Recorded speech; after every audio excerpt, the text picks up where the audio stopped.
Hello दोस्तों, welcome to ASC shorthand. आज की इस वीडियो में हम दिनांक 21 अगस्त 2023 के दैनिक जागरण के संपादकीय का डिक्टेशन लेंगे, जिसका शीर्षक है राहुल का रवैया। इस डिक्टेशन को हम 2 स्पीड में लेंगे, 80 वर्ड पर मिनट और 100 वर्ड पर मिनट। 80 की स्पीड में आपका डिक्टेशन चालू होगा 5 सेकंड के बाद। तब तक के लिए आप रेडी रहिए।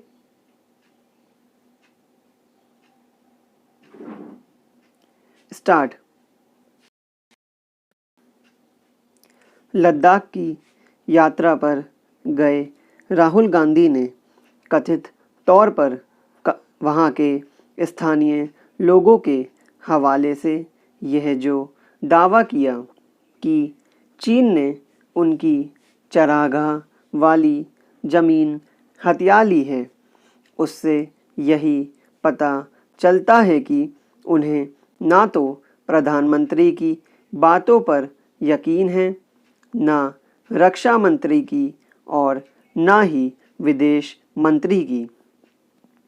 यह भी स्पष्ट है कि उन्हें शीर्ष सैन्य अधिकारियों पर भी भरोसा नहीं। ध्यान रहे, वह सर्जिकल और एयर स्ट्राइक पर भी बेजा सवाल खड़े कर चुके हैं। राहुल गांधी इस तरह के दावे पहले भी कर चुके हैं कि चीन ने हमारी ज़मीन हड़प ली है। ऐसे दावे करके वह प्रधानमंत्री को केवल कमज़ोर दिखाने की ही कोशिश नहीं करते, बल्कि सेना का मनोबल गिराने का भी काम करते हैं। इससे भी खराब बात यह है कि वह चीन के एजेंडे को बल देते नज़र आते हैं। उनका यह रवैया नया नहीं। यह भूला नहीं जा सकता कि डोकलाम विवाद के समय वह भारतीय विदेश मंत्रालय को सूचित किए बिना किस तरह चीनी राजदूत से मुलाकात करने चले गए थे।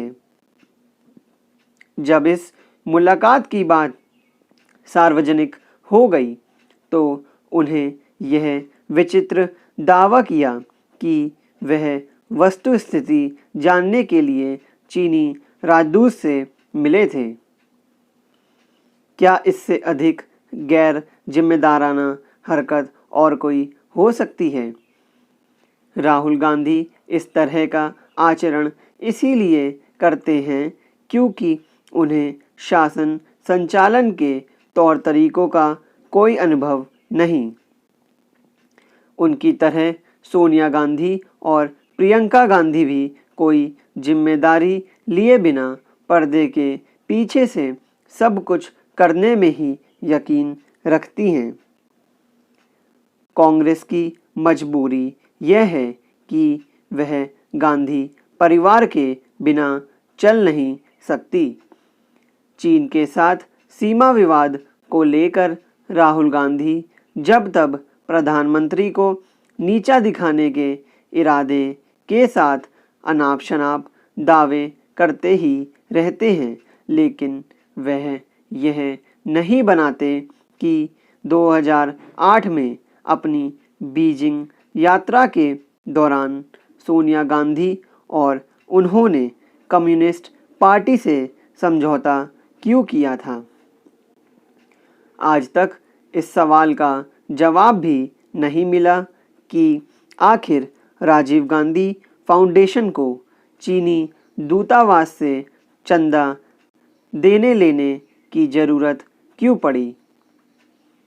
राहुल को यह भी विस्मृत नहीं करना चाहिए कि जवाहरलाल नेहरू के समय चीन ने किस तरह पहले तिब्बत को हड़पा और फिर 1962 के युद्ध में भारत की 45,000 वर्ग किलोमीटर भूमि पर कब्जा कर लिया। आज जब भारत चीन के अतिक्रमणकारी रवैये के खिलाफ डटकर खड़ा है और उसे उसी की भाषा में जवाब दे रहा है, तब राहुल गांधी जानबूझकर प्रधानमंत्री की एक सशक्त नेता की छवि पर हमला करने के लिए उतावले रहते हैं। वह अंध मोदी विरोध के चलते सारी हदें लांघते जा रहे हैं।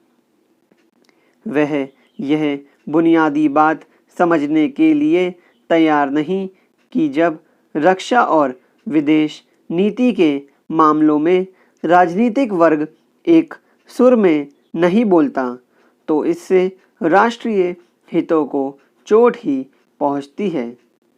स्टॉप।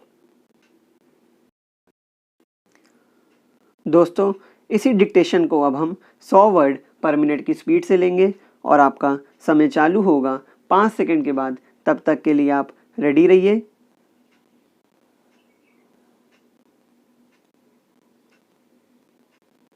स्टार्ट।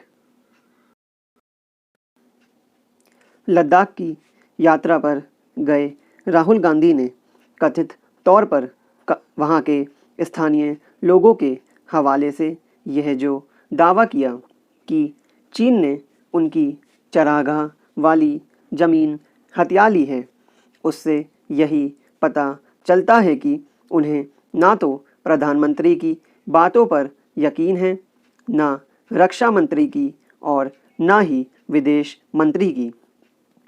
यह भी स्पष्ट है कि उन्हें शीर्ष सैन्य अधिकारियों पर भी भरोसा नहीं।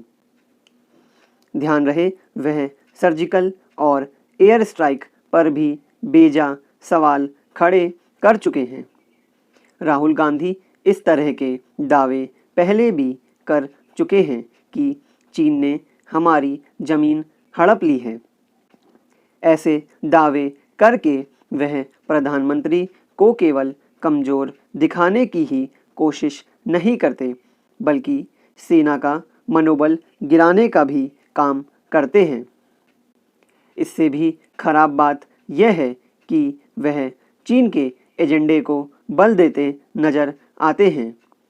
उनका यह रवैया नया नहीं।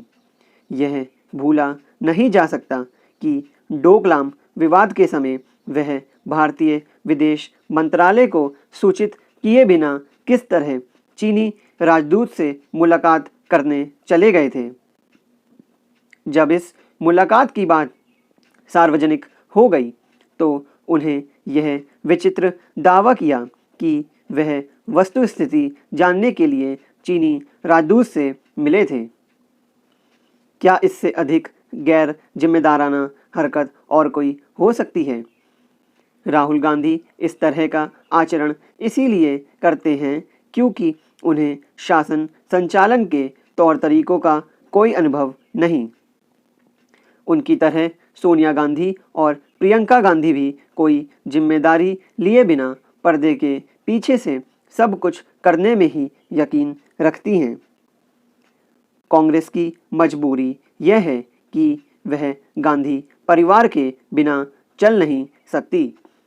चीन के साथ सीमा विवाद को लेकर राहुल गांधी जब तब प्रधानमंत्री को नीचा दिखाने के इरादे के साथ अनाप शनाप दावे करते ही रहते हैं, लेकिन वह यह नहीं बनाते कि 2008 में अपनी बीजिंग यात्रा के दौरान सोनिया गांधी और उन्होंने कम्युनिस्ट पार्टी से समझौता क्यों किया था। आज तक इस सवाल का जवाब भी नहीं मिला कि आखिर राजीव गांधी फाउंडेशन को चीनी दूतावास से चंदा देने लेने की ज़रूरत क्यों पड़ी। राहुल को यह भी विस्मृत नहीं करना चाहिए कि जवाहरलाल नेहरू के समय चीन ने किस तरह पहले तिब्बत को हड़पा और फिर 1962 के युद्ध में भारत की 45,000 वर्ग किलोमीटर भूमि पर कब्जा कर लिया। आज जब भारत चीन के अतिक्रमणकारी रवैये के खिलाफ डटकर खड़ा है और उसे उसी की भाषा में जवाब दे रहा है, तब राहुल गांधी जानबूझकर प्रधानमंत्री की एक सशक्त नेता की छवि पर हमला करने के लिए उतावले रहते हैं। वह अंधमोदी विरोध के चलते सारी हदें लांघते जा रहे हैं। वह यह बुनियादी बात समझने के लिए तैयार नहीं कि जब रक्षा और विदेश नीति के मामलों में राजनीतिक वर्ग एक सुर में नहीं बोलता तो इससे राष्ट्रीय हितों को चोट ही पहुंचती है। स्टॉप।